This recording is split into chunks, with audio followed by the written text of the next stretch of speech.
Good morning, beloveds. I've got a very long title today. It's Friday. It's kind of dark out there. Now it's my rest day, so today's the day that I turn my alarm off, let myself sleep in an extra hour or so. So I haven't been outside yet, and it's dark out there. I didn't think it was going to rain today, and they're like, "Oh, light rain in the afternoon." We'll see. And then it's supposed to rain all day tomorrow. I don't know what tomorrow's going to be like. Well, out there. I know what it's going to be like in here. I got 2 new bookshelves yesterday. And I think they're bigger than I knew how big they were, but they're bigger than I thought they were. So the space that I'm going to put them, well, I didn't quite get it done enough. So, all right. But the title is appropriate. It is January 20th. Our title is Discouragement Finds No Home in Me. The first quote is, "And the crooked shall be made straight, and the rough ways shall be made smooth." And that is Luke 3:5. The second quote is, "We should daily practice correct thinking. We should decide what we wish to have happen in our lives." And that is Science of Mind, page 419. And the last quote, because there's 3 today, is, "The heartbeat of the universe is at the center of every living soul, and the presence of God within us waits patiently for our recognition." And that is Spiritual Awareness, page 14. What events in our lives don't turn out as we think they should? This may be an indication that we need to get ourselves out of the way. Often we tend to have in mind a specific idea of how a situation should resolve, forgetting that universal law knows how to bring about what is best for us. Our responsibility is to desire our best and to follow through with acceptance and belief. Though at times we may become impatient and discouraged when our desires are not fulfilled right away, we need to be willing to let go of discouragement and take whatever steps are indicated. We must remember that we have the power of the universe on our side. Indeed, it is within us at all times. Thomas Edison may have felt discouraged after hundreds of failures when he sought the right combination of elements to make the light bulb work, but he didn't let that stop him from taking the next step. What would have happened if he had let discouragement and fear overcome him? Today is the best time for each of us to take our next step. Let us refuse to give in to discouragement, accepting the best for ourselves. Let ourselves reach out for success now. I can do all things with the knowledge that I am not alone. I am in the midst of plenty. I am in the midst of unlimited storehouse of good, and I have the strength to do all that needs to be done. I am one with God, and I am guided and directed by Him always. My heart is filled with the certainty of success. I give thanks that this is so." And that is NH, which is Norma Hawkins. There's a meme that goes around that says pretty much what that first paragraph said. And they'll attribute the quote to various people. But what the meme says is we need to stop living the life we think. Stop trying to live the life we think we should have and start living the life we have. Okay? Which can sound kind of harsh. It can. And I admit it. Because sometimes we lay out all of these plans. And then I believe they attribute this to John Lennon, that God laughs when people make plans. God laughs when we make plans. So we're so busy trying to live this life that we fail to live the life that is in front of us. And then what Norma says, well, universal law knows what's best for us.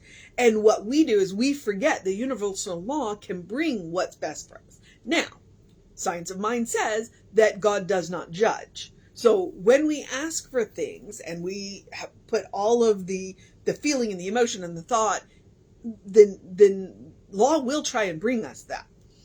What will happen, though, is that we will get caught up in the details. As they like to say, we get caught up in the minutia.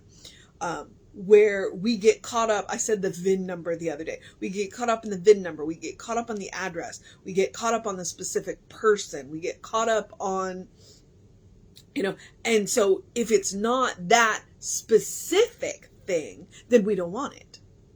Or if it's not that specific thing, then we can't see how whatever it is that's right, either we can't see what's right in front of us, or we can't see how what's right in front of us is what we want.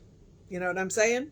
So sometimes what we have to do is be willing to let go. Actually, most of the time, what we need to do is be willing to let go of the fine details.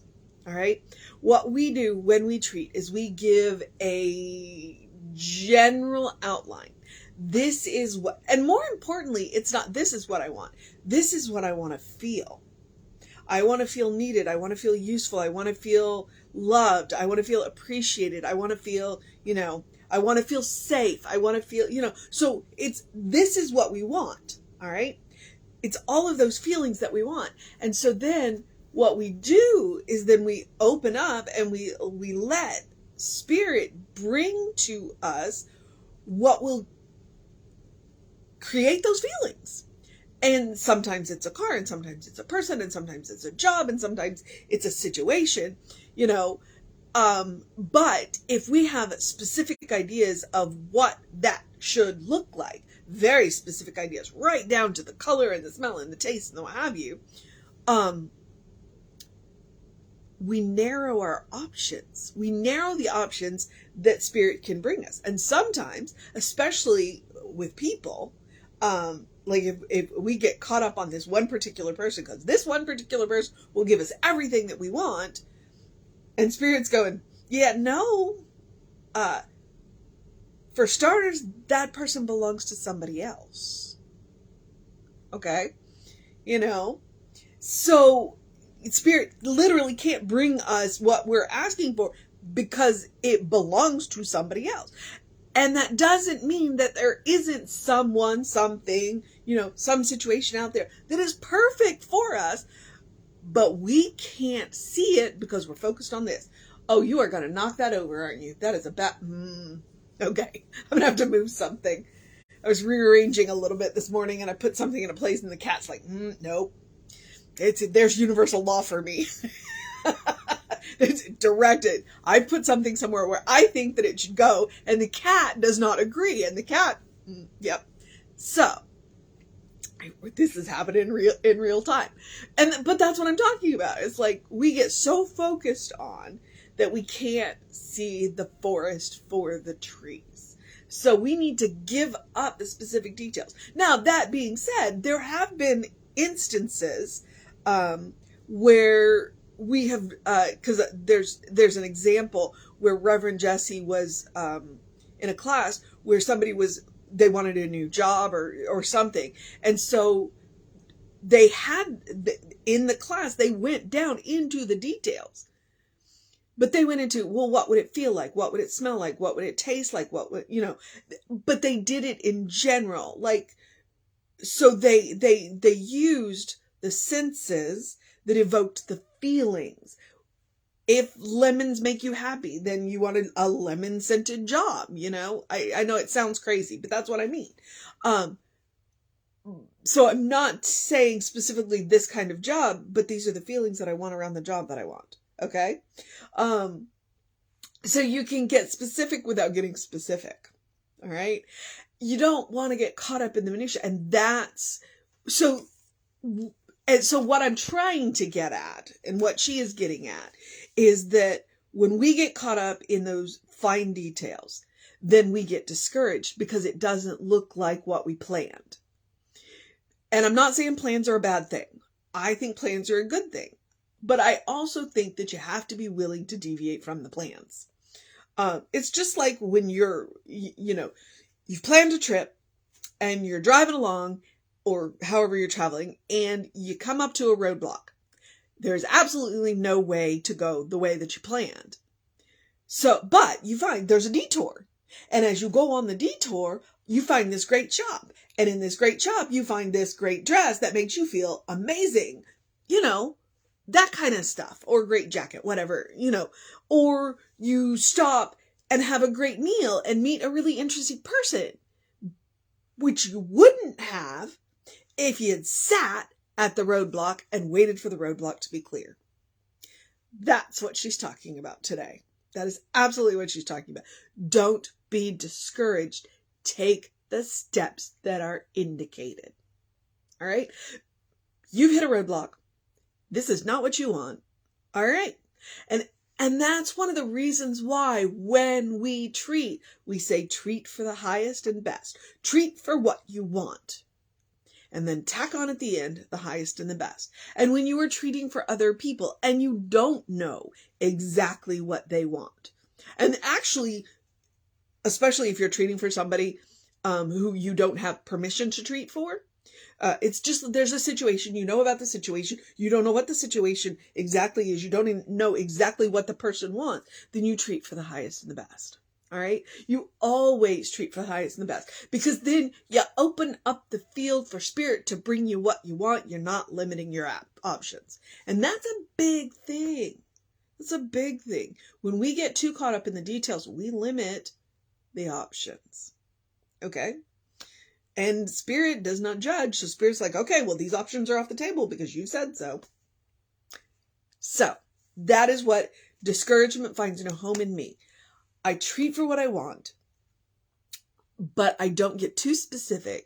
So I let spirit, I open the field to spirit to bring me what it is that I want. And I don't get so caught up in the trees that I miss the forest. I don't get so caught up in the plan that I miss the detour. That's what she's talking about. The mission today, should we choose to accept it? And that's what it is. The indicated steps. Hang on, let me find that. Where was that? Okay, there it is. Though at times we may become impatient and discouraged when our desires are not fulfilled right away, we must be willing to let go of in discouragement and take whatever steps are indicated. So the mission today, should we choose to accept it, is to remember that we have the power of the universe on our side. It's within us at all times, direct quote, and be willing to take the steps that are indicated. And sometimes that looks like taking a detour. Sometimes that means being willing to step back and look at what's actually going on around us, not what we think is going on around us. All right. Sometimes we think we're going a particular way, and we pick our heads up and we look around and we go, this is not what I thought I had gotten myself into. And then we get to make the best of it. Okay. Don't get caught up in the trees. Pick your head up and look at the forest. Don't get caught up in the life you think you should be living. Look around and see the life that you are living. Okay? And then you can make adjustments from there. As long as you know what you're dealing with, you can make adjustments from there. Okay? All right. The second one is the same one that I always suggest, which is to do something loving for yourself, do something kind for yourself, do something compassionate for yourself, whatever that looks like. Big, small, it does not matter. Part of what today we were talking about, don't get discouraged. That's part of being loving, kind, and compassionate with yourself. It is part of looking up, looking around and seeing, all right, what is actually going on here? And what do I need to do about it? Being loving, kind, and compassionate with yourself means taking the steps that are indicated. It means seeing really what's going on around you. It looks like taking a deep breath before you speak. I got myself into a situation yesterday, and that's exactly what happened. I could have responded in a certain way, and I didn't. Instead, I took a deep breath and repeated their words back to them. And they went, yeah, I'll handle it. So, and it was the most loving, kind, and compassionate thing I could do, both for myself and the situation that I'd got myself into. Because, what else was I going to do? So take that deep breath. And then sometimes it looks like taking a walk, taking a nap, taking a break, taking a rest, taking a day off. It looks like drinking a cup of coffee or tea or hot chocolate and really enjoying it, engaging all of your senses in it. It looks like eating dessert first. There are two things about this loving, kind, compassionate spiritual practice. One, absolutely self-care. It is absolutely about self-care. You cannot pour from an empty cup. It is about taking care of yourself. But two, it's also about joy. It's about making room for joy. I say eat dessert first. And I do literally mean it, but I also mean it in the metaphorical sense of don't save the good stuff. You know, use the good china. Eat the good dessert. Drink the amazing whatever it is. Eat the good meal. Don't save it for a special occasion. Wear the amazing clothes. Don't save them for special occasions. All right. So, practice on yourself. One, you deserve your own love, your own kindness, your own compassion. Two, you are your own best test subject. You get immediate feedback. And three, when you practice this, you are connecting to the source of your own being. You are connecting to the center, the source of you. You are connecting to the infinite source of love, of kindness, of compassion. And the more often you do that, the easier it becomes. So that you are creating a bank so that when you meet people that need a little extra, you got plenty to share. All right, beloveds. I know I'm sorry. It's just Foster. All right. So there, I do encourage you to do something to engage your mind and your body, unless today is your day of rest. I do encourage you to drink plenty of water. Always, always, always. Your brain works better when it's hydrated. Drink plenty of water. I do encourage you to drink, to get early in your day bright light. If there was a brief minute where I had almost every light in this house on, because I kept moving from room to room to room. So, yeah, got to make sure I turn those off now. Bright light. And I do encourage you, in the words of Ernest Holmes, to open the windows of your soul. Allow the breath of heaven to remind you, you do live in heaven right here, right now. Okay, no fighting. The hot pad is big enough you can share. Oh! Sorry, I have a little bit of a situation here over the hot pad. Usually, Gabby will fight with anybody. Foster's pretty laid back, and usually Gabby tolerates him, and it's not happening right now. So if you hear the little tussle going on, it's over a hot pad. It's cold in here. It's cool in this room. So, all right. And here I'm talking about opening the windows of your soul as my cats are having a tussle over the hot pad. I do need to plug in the other one. Okay. So that I have three. All right. I'm going to I say it every day, open the windows of your soul. There are multiple ways to do it. Take Emma's advice. Look for the good and praise it. All right. Journey to the center of your own being on a regular basis. It's very important. And Ernest will give you lots of suggestions, but Emma's is a good one. So, okay. Moving on. Here is the social media. We are Creative Life Spiritual Center, Creative Life Spark. I'm the running Rev Ryan on the social medias that I am on. You want to know what's going on with the center? Please email info@creativelife.org. That will get you on the constant contact, and the hot links are hot. If it says click here now, it will either take you right to the information you want, or it will take you to the person that can get you the information. I particularly suggest the Soul Session playlist. The Soul Sessions are amazing, wondrous, and we just had a really good one. Oh, I don't think I'm sharing that. Whoops, I got something I got to do. The latest Soul Session, it was good. You can scroll back a couple of videos here and see that Soul Session with Cleopatra and Reverend Jesse, or it is up on our YouTube channel. I just haven't shared the public link. I forgot about that. Okay. Sometimes, we have this is the life we lead, right? We just got to pick our head up out of the details occasionally and see the big picture. So here's where I get to encourage you to have a great day, a wondrous day, a fantastic day, a magical day, an enchanting day, an enchanted day, a bundle up a little extra day because it's winter, a Friday, it's Friday, do what you got to do to end your week on a great note day, a good day. And if that is too much pressure, simply have a day, because you are enough just as you are. You are a beloved child of God in whom God is well pleased, always and forever.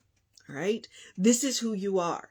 You are a divine spark. You are a brilliant light. You are spirit in motion. You are God in action. You are a godling in whom God is well pleased and well represented. Always. All right? It's a state of grace.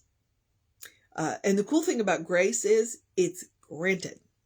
You can't earn it and nobody can take it away. So know who you are. It's always the first step into, especially working with discouragement, is, as Sandy likes to say, know who you are and know whose you are. All right? You're a beloved child of God. You belong to spirit. That is whose you are. All right? I have faith. This is who I know you to be. Join me. All right. Reverend David should be on around 5 p.m. with you. I will be back with you around 9 a.m. I do intend to go to the park unless it's raining.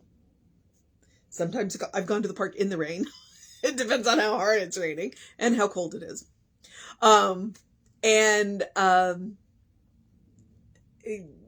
Just have a great day and take care of yourself. Know that you are loved, and I will see you next time.